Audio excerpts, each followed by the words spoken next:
सबसे पहले तो प्रथम पूज्य देवता भगवान गणेश जी को नमस्कार है। अब मैं आपको बृहस्पतिवार की व्रत कथा सुनाऊंगी, आप ध्यान से सुनिए। भारतवर्ष में एक प्रतापी और दानी राजा राज्य करता था। वह नित्य गरीबों और ब्राह्मणों की सहायता करता था।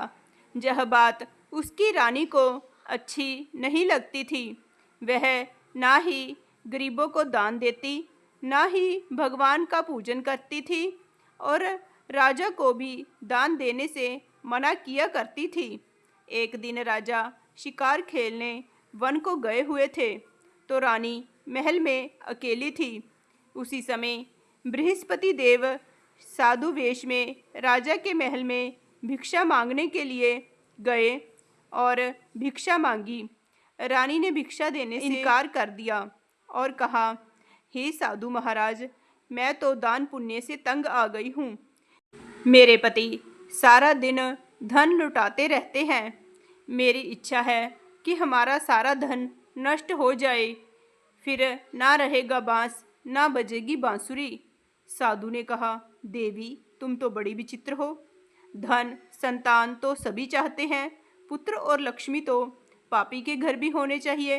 यदि तुम्हारे पास अधिक है तो भूखों को भोजन दो, प्यासों के लिए प्याऊ बनवाओ, मुसाफिरों के लिए धर्मशालाएं खुलवाओ। जो निर्धन अपनी कुंवारी कन्याओं का विवाह नहीं कर सकते, उनका विवाह करवा दो। ऐसे और भी कई काम हैं जिनके करने से तुम्हारा यश लोक परलोक में फैलेगा। परंतु रानी पर उपदेश का कोई प्रभाव नहीं पड़ा। वह बोली, महाराज, आप मुझे कुछ न समझाएं। मैं ऐसा धन नहीं चाहती जो हर जगह बांटती फिरूं। साधु ने उत्तर दिया, यदि तुम्हारी ऐसी इच्छा है तो तथास्तु। तुम ऐसा करना कि बृहस्पतिवार को घर लीपकर पीली मिट्टी से अपना सिर धोकर स्नान करना, भट्टी चढ़ाकर कपड़े धोना। ऐसा करने से तुम्हारा सारा धन नष्ट हो जाएगा। इतना कहकर वे साधु महाराज वहाँ से अलोप हो गए। साधु के अनुसार कई बातों को पूरा करके रानी को केवल 3 बृहस्पतिवार ही बीते थे कि उसकी समस्त धन संपत्ति नष्ट हो गई।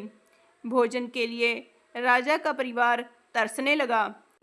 तब एक दिन राजा रानी से बोला कि हे रानी, तुम यहीं रहो, मैं दूसरे देश को जाता हूँ, क्योंकि जहाँ पर सभी लोग मुझे जानते हैं, इसलिए मैं कोई छोटा कार्य नहीं कर सकता। ऐसा कहकर राजा परदेश चला गया। वहाँ वह जंगल से लकड़ी काट कर लाता और शहर में बेचता। इस तरह वह अपना जीवन व्यतीत करने लगा। इधर राजा के परदेश जाते ही रानी और दासी दुखी रहने लगी। एक बार जब रानी और दासी को 7 दिन तक बिना भोजन के रहना पड़ा, तो रानी ने अपनी दासी से कहा, हे दासी, पास ही के नगर में मेरी बहन रहती है। वह बड़ी धनवान है, तू उसके पास जा और कुछ ले आ, ताकि थोड़ी बहुत गुजर बसर हो जाए। दासी रानी की बहन के पास गई। उस दिन गुरुवार था और रानी की बहन उस समय बृहस्पतिवार व्रत की कथा सुन रही थी। दासी ने रानी की बहन से अपनी रानी का संदेश दिया, लेकिन रानी की बड़ी बहन ने कोई भी उत्तर नहीं दिया। जब दासी को रानी की बहन से कोई उत्तर नहीं मिला तो वह बहुत दुखी हुई और उसे क्रोध भी आया। दासी ने वापस आकर रानी को सारी बात बता दी। सुनकर रानी ने अपने भाग्य को कोसा। उधर रानी की बहन ने सोचा कि मेरी बहन की दासी आई थी, परंतु मैं उससे कुछ नहीं बोली, इससे वह बहुत दुखी हुई होगी। कथा सुनकर और पूजन समाप्त करके वह अपनी बहन के घर आई और कहने लगी, हे बहन, मैं बृहस्पतिवार का व्रत कर रही थी। तुम्हारी दासी मेरे घर आई थी। परंतु जब तक कथा होती है तब तक ना तो उठते हैं और ना ही बोलते हैं, इसलिए मैं भी नहीं बोली। कहो दासी, क्यों गई थी? रानी बोली, बहन, तुमसे क्या छिपाऊं? हमारे घर में खाने तक को अनाज नहीं है। ऐसा कहते कहते रानी की आंखें भर आई। उसने दासी समेत पिछले 7 दिनों से भूखे रहने तक की बात अपनी बहन को विस्तार पूर्वक बता दी। रानी की बहन बोली, देखो बहन, भगवान बृहस्पति देव सबकी मनोकामना को पूर्ण करते हैं। देखो, शायद तुम्हारे घर में अनाज रखा हो।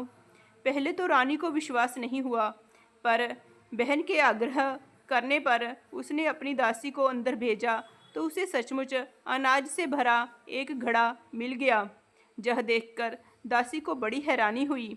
दासी रानी से कहने लगी, हे रानी, जब हमको भोजन नहीं मिलता तो हम व्रत ही तो करते हैं, इसलिए क्यों ना इनसे व्रत और कथा की विधि पूछ ली जाए ताकि हम भी व्रत कर सकें।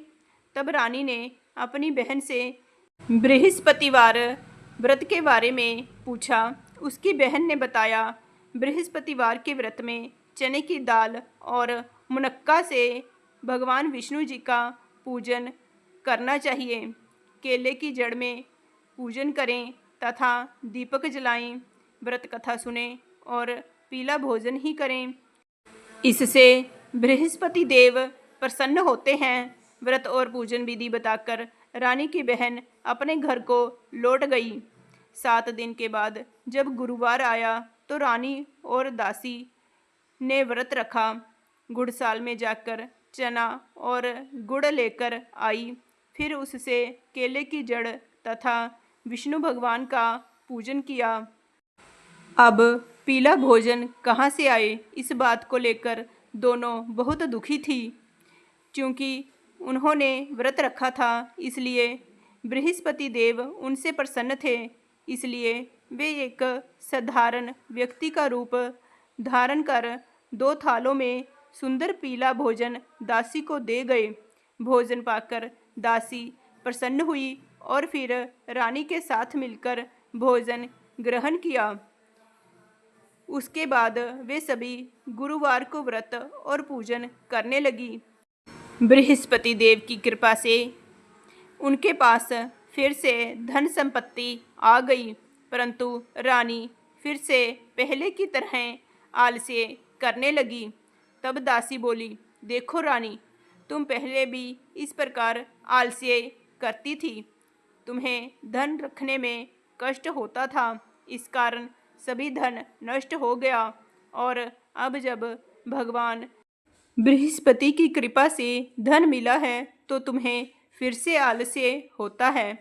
रानी को समझाते हुए दासी कहती है कि बड़ी मुसीबतों के बाद हमने यह धन पाया है, इसलिए हमें दान पुण्य करना चाहिए, भूखे मनुष्यों को भोजन कराना चाहिए और धन को शुभ कार्यों में खर्च करना चाहिए, जिससे तुम्हारे कुल का यश बढ़ेगा, स्वर्ग की प्राप्ति होगी और पितृ प्रसन्न होंगे। दासी की बात मानकर रानी अपना धन शुभ कार्यों में खर्च करने लगी, जिससे पूरे नगर में उसका यश फैलने लगा। एक दिन राजा दुखी होकर जंगल में एक पेड़ के नीचे आसन जमाकर बैठ गया। वह अपनी दशा को याद करके व्याकुल होकर रोने लगा। बृहस्पतिवार का दिन था। एकाएक उसने देखा कि निर्जन वन में एक साधु प्रकट हुए। वह साधु वेश में स्वयं बृहस्पति देवता थे। लकड़हारे के सामने आकर वे बोले, हे लकड़हारे, इस सुनसान जंगल में तू चिंता मग्न क्यों बैठा है? लकड़हारे ने दोनों हाथ जोड़कर प्रणाम किया और उत्तर दिया, महात्मा जी, आप सब कुछ जानते हैं, मैं क्या कहूँ? यह कहकर वह रोने लगा और साधु को अपनी आत्मकथा सुनाई। महात्मा जी ने कहा, तुम्हारी स्त्री ने बृहस्पति के दिन बृहस्पति भगवान का निरादर किया है, जिसके कारण रुष्ट होकर उन्होंने तुम्हारी यह दशा कर दी। अब तुम चिंता को दूर करके मेरे कहने पर चलो तो तुम्हारे सब कष्ट दूर हो जाएंगे और भगवान पहले से भी अधिक संपत्ति देंगे। तुम बृहस्पति के दिन कथा किया करो। 2 पैसे के चने मुनक्का लाकर उसका प्रसाद बनाओ और शुद्ध जल से लोटे में शक्कर मिलाकर अमृत तैयार करो। कथा के पश्चात अपने सारे परिवार और सुनने वाले प्रेमियों में अमृत व प्रसाद बांटकर आप भी ग्रहण करो। ऐसा करने से भगवान तुम्हारी सब मनोकामनाएं पूरी करेंगे। साधु के ऐसे वचन सुनकर लकड़हारा बोला, हे प्रभु, मुझे लकड़ी बेचकर इतना पैसा नहीं मिलता जिससे भोजन के उपरांत कुछ बचा सकूं। मैंने रात्रि में अपनी स्त्री को व्याकुल देखा। मेरे पास कुछ भी नहीं जिससे मैं उसकी खबर मंगा सकूं। साधु ने कहा, हे लकड़हारे, तुम किसी बात की चिंता मत करो। बृहस्पति के दिन तुम रोजाना की तरह लकड़ियां लेकर शहर को जाओ। तुमको रोज से दुगना धन प्राप्त होगा, जिससे तुम भली भांति भोजन कर लोगे तथा बृहस्पति देव की पूजा का सामान भी आ जाएगा। इतना कहकर साधु अंतर ध्यान हो गए। धीरे धीरे समय व्यतीत होने पर फिर वही बृहस्पतिवार का दिन आया। लकड़हारा जंगल से लकड़ी काटकर किसी शहर में बेचने गया। उसे उस दिन और दिनों से अधिक पैसा मिला। राजा ने चना गुड़ आदि लाकर गुरुवार का व्रत किया। उस दिन से उसके सभी क्लेश दूर हुए। परंतु जब दोबारा गुरुवार का दिन आया तो वह बृहस्पतिवार का व्रत करना भूल गया। इस कारण बृहस्पति भगवान नाराज हो गए। उस दिन उस नगर के राजा ने विशाल यज्ञ का आयोजन किया तथा शहर में यह घोषणा करा दी कि कोई भी मनुष्य अपने घर में भोजन ना बनावे, ना ही आग जलावे। समस्त जनता मेरे यहाँ भोजन करने आवे। इस आज्ञा को जो ना मानेगा उसे फांसी की सजा दी जाएगी। इस तरह की घोषणा संपूर्ण नगर में करवा दी गई। राजा की आज्ञा अनुसार शहर के सभी लोग भोजन करने गए, लेकिन लकड़हारा कुछ देर से पहुंचा, इसलिए राजा उसको अपने साथ घर ले गए और ले जाकर भोजन करा रहे थे तो रानी की दृष्टि उस खूंटी पर पड़ी जिस पर उसका हार लटका हुआ था। वह वहाँ पर दिखाई नहीं दिया। रानी ने निश्चय किया कि मेरा हार इस मनुष्य ने चुरा लिया है। उसी समय सिपाहियों को बुलाकर उसको कारागार में डलवा दिया। जब लकड़हारा कारागार में पड़ गया और बहुत दुखी होकर विचार करने लगा कि ना जाने कौन से पूर्व जन्म के कर्म के कारण मुझे यह दुख प्राप्त हुआ है, और उसी साधु को याद करने लगा जो कि जंगल में मिला था। उसी समय तत्काल बृहस्पति देव साधु के रूप में प्रकट हुए और उसकी दशा को देखकर कहने लगे, अरे मूर्ख, तूने बृहस्पति देव की कथा नहीं की, इस कारण तुझे दुख प्राप्त हुआ है। अब चिंता मत कर। बृहस्पतिवार के दिन कारागार के दरवाजे पर 4 पैसे पड़े मिलेंगे। उनसे तू बृहस्पति देव की पूजा करना, तेरे सभी कष्ट दूर हो जाएंगे। बृहस्पतिवार के दिन उसे 4 पैसे मिले। लकड़हारे ने कथा कही।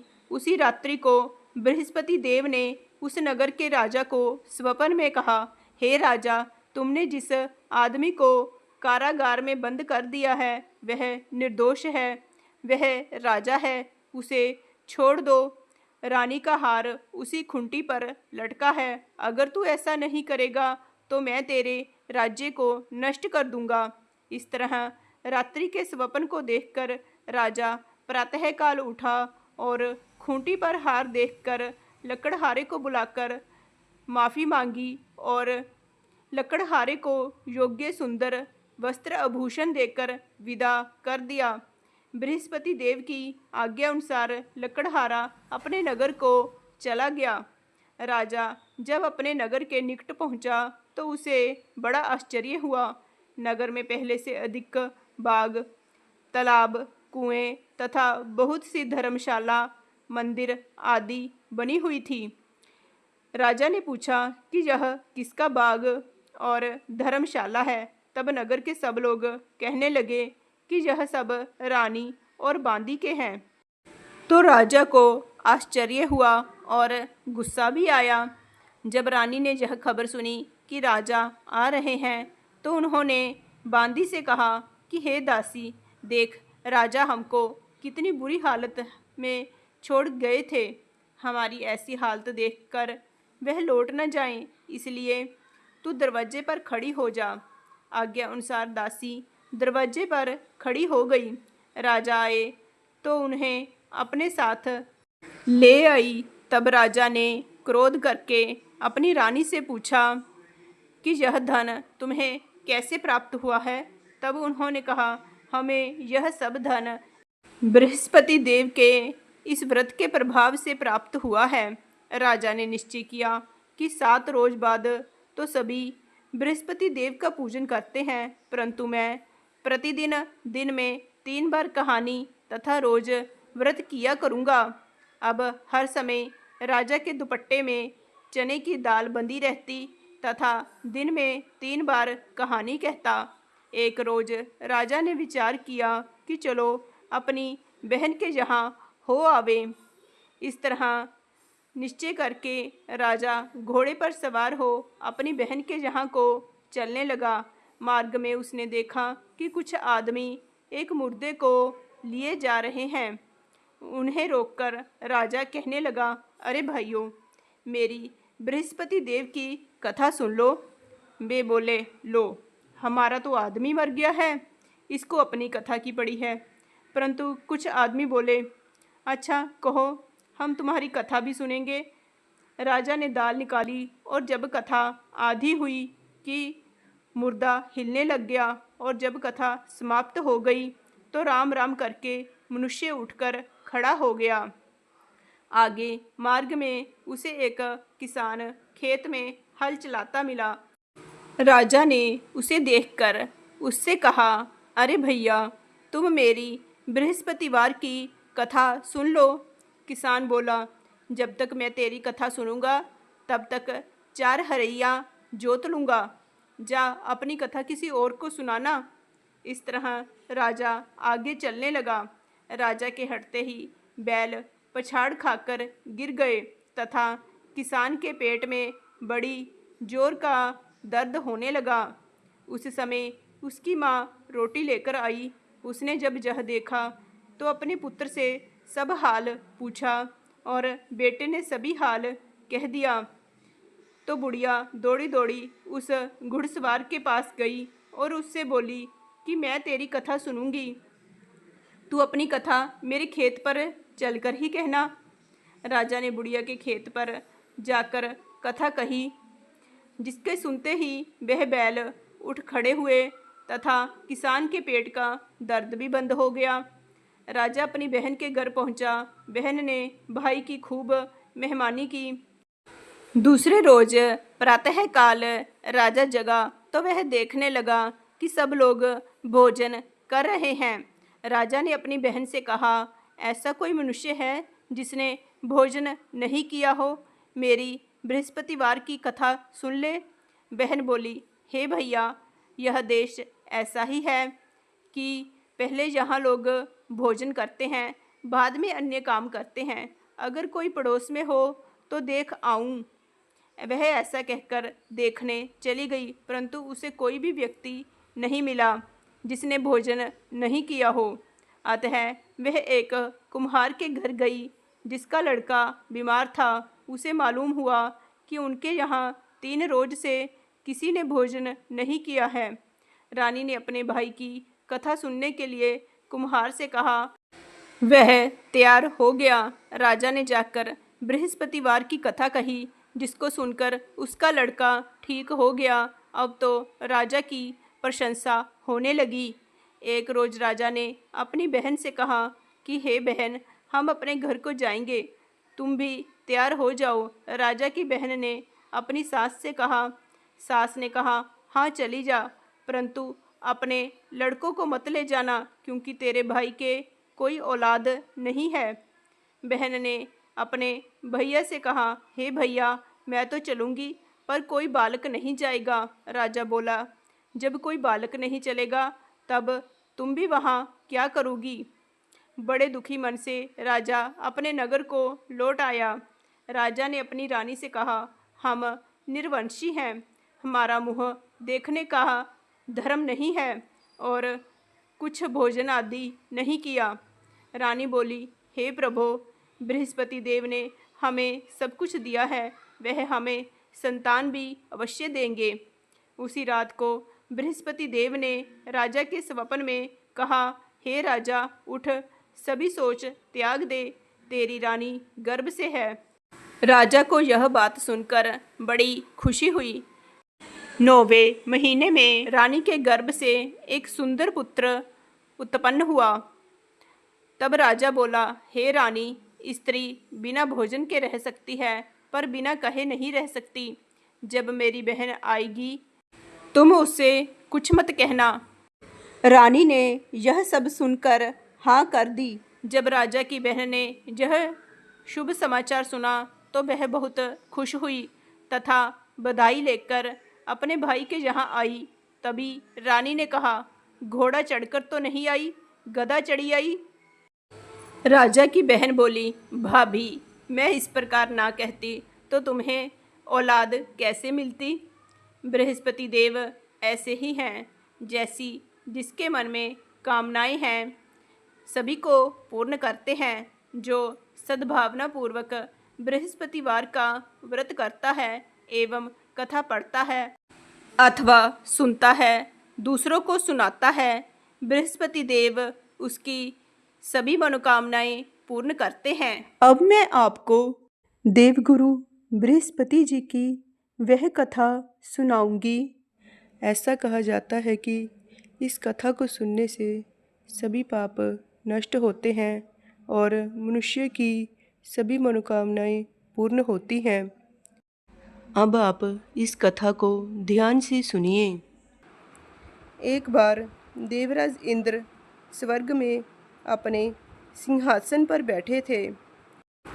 सभी देवता, ऋषि, गंधर्व, किन्नर आदि भी उस सभा में उपस्थित थे। तभी देवगुरु बृहस्पति जी वहाँ पर आ गए तो उनके सम्मान में सभी खड़े हो गए। किंतु उस दिन देवराज इंद्र अहंकारवश ना तो खड़े हुए और जैसे वो पहले उनका आदर करते थे वैसे उनका आदर भी नहीं किया। देवगुरु बृहस्पति जी ने इसे अपना अनादर समझा और वहाँ से चले गए। तब देवराज इंद्र को अपने किए पर बहुत दुख हुआ। उन्हें लगा उन्होंने देवगुरु का अनादर कर दिया है और देवगुरु उनसे रुष्ट हो गए हैं। उन्हें अपनी भूल का एहसास हो गया था। देवराज ने सोचा कि देवगुरु के आशीर्वाद से ही उन्हें स्वर्ग का वैभव मिला है, वो अपने क्रोध से सब कुछ नष्ट भी कर सकते हैं। इसलिए उनसे क्षमा मांगने का विचार कर देवराज इंद्र उनके पास गए। देवगुरु बृहस्पति जी ने अपने योगबल से जान लिया कि देवराज इंद्र उनसे क्षमा मांगने के लिए वहाँ आ रहे हैं, किंतु क्रोधवश उनसे भेंट ना करने की इच्छा से देवगुरु वहाँ से अंतर्ध्यान हो गए। तब देवराज इंद्र को देवगुरु बृहस्पति जी वहाँ नहीं मिले तो वे निराश होकर वापस लौट आए। यह समाचार जब दैत्यों के राजा वृषवर्मा ने सुना तो उसने दैत्य गुरु शुक्राचार्य से भेंट की और उनकी आज्ञा से इंद्रलोक पर आक्रमण कर दिया। देवगुरु की कृपा प्राप्त न होने के कारण देवता दैत्यों से हारने लगे। तब देवताओं ने ब्रह्मा जी को सारा वृत्तांत सुनाया और उनसे सहायता मांगी कि वो उन्हें दैत्यों से बचाएं। तब ब्रह्मा जी ने उनसे कहा कि तुमसे बड़ा अपराध हुआ है जो तुमने देवगुरु को क्रोधित कर दिया। अब अगर तुम अपना कल्याण चाहते हो तो त्वष्टा ब्राह्मण का पुत्र विश्वरूपा जो बड़ा तपस्वी और ज्ञानी है उसे अपना पुरोहित बना लो, तभी तुम्हारा कल्याण हो सकता है। ब्रह्मा जी के वचन सुनते ही देवराज इंद्र त्वष्टा के पास पहुंच गए और बड़े ही विनम्र भाव से त्वष्टा से निवेदन किया कि आप हमारे पुरोहित बनकर हमारा कल्याण करें। देवराज का निवेदन सुनकर त्वष्टा जी ने कहा कि पुरोहित बनने से तपोबल घट जाता है, परंतु आप इतनी विनती कर रहे हो तो मेरा पुत्र विश्वरूपा आपका पुरोहित बनकर आपकी रक्षा करेगा। पिता की आज्ञा से विश्वरूपा ने देवताओं का पुरोहित बनकर अपने पूर्ण प्रयत्न किए। प्रभु कृपा से देवराज इंद्र ने वृषवर्मा को युद्ध में परास्त करके सिंहासन को पुनः प्राप्त कर लिया। त्वष्टा के पुत्र विश्वरूपा के 3 मुख थे। एक मुँह से वह सोमपल्ली लता का रस पीते, दूसरे मुँह से मदिरा और तीसरे मुँह से अन्न आदि का भोजन करते थे। देवराज इंद्र ने कुछ दिनों उपरांत विश्वरूपा जी से कहा कि मैं आपकी सहायता से यज्ञ करना चाहता हूँ। विश्वरूपा ने आज्ञा अनुसार यज्ञ आरंभ कर दिया। तब विश्वरूपा जी से एक दैत्य ने कहा कि तुम्हारी माता दैत्य की कन्या है, इसलिए हमारे कल्याण के निमित्त इस यज्ञ में आप एक आहुति दैत्यों के नाम पर भी दे दिया करेंगे तो आपकी कृपा होगी। विश्वरूपा दैत्य की बात मानकर यज्ञ में आहुति देते समय दैत्यों के नाम धीरे धीरे से लेने लगे। इस कारण यज्ञ करने पर भी देवताओं के तेज में वृद्धि नहीं हुई। देवराज इंद्र को जब सारा वृत्तांत पता चला तो उन्होंने क्रोध में आकर विश्वरूपा जी के 3 सिर काट डाले। मदिरा पान करने वाले मुंह से भंवरा, सोमपल्ली लता का रस पीने वाले मुख से कबूतर और अन्न आदि खाने वाले मुंह से तीतर बन गया। ब्रह्म हत्या के प्रभाव से इंद्र का स्वरूप ही बदल गया। देवताओं ने पूरे 1 वर्ष तक पश्चाताप किया, पर फिर भी ब्रह्म हत्या के प्रभाव से छूट नहीं पाए। तब सभी देवताओं ने ब्रह्मा जी से प्रार्थना की कि वह देवगुरु बृहस्पति जी को साथ लेकर उनकी सहायता करें। तब ब्रह्म हत्या के पाप के 4 भाग किए गए, उनमें से 1 भाग पृथ्वी को दिया। इसी कारण धरती कहीं ऊंची, कहीं नीची और कहीं बंजर होती है। ब्रह्मा जी ने पृथ्वी को यह वरदान भी दिया कि धरती में जहाँ गड्ढा होगा वो समय आने पर स्वतः ही भर जाएगा। दूसरा भाग वृक्षों को दिया गया, जिस कारण उनमें से गोंद बहता है और गूगल के अतिरिक्त सब गोंद अशुद्ध माने जाते हैं। ब्रह्मा जी ने वृक्षों को यह वरदान दिया कि ऊपर से सूखने पर भी जड़ फिर से फूट जाया करेगी। तीसरा भाग स्त्रियों को दिया गया, जिस कारण स्त्रियां हर महीने रजस्वला होती हैं। प्रथम दिन वो चांडालनी, दूसरे दिन वो ब्रह्मगातिनी और तीसरे दिन वो धोबिन के समान रहकर चौथे दिन शुद्ध होती हैं। ब्रह्मा जी ने स्त्रियों को संतान प्राप्ति का वरदान दिया। चौथा भाग जल को दिया, जिस कारण जल के ऊपर फेन और शिवाल आदि आ जाते हैं। ब्रह्मा जी ने जल को यह वरदान दिया कि उसे जिस चीज़ में डाला जाएगा उसका भार बढ़ जाएगा। देवराज इंद्र को इस प्रकार से ब्रह्म हत्या के पाप से मुक्ति मिली। जो भी मनुष्य इस कथा को पढ़ता, सुनता या सुनाता है, उसके सभी पाप देवगुरु बृहस्पति जी की कृपा से नष्ट हो जाते हैं और उसकी सभी मनोकामनाएं पूर्ण होती हैं। बोलिए देवगुरु बृहस्पति जी की जय। कृष्ण भगवान की जय। जय श्री कृष्ण।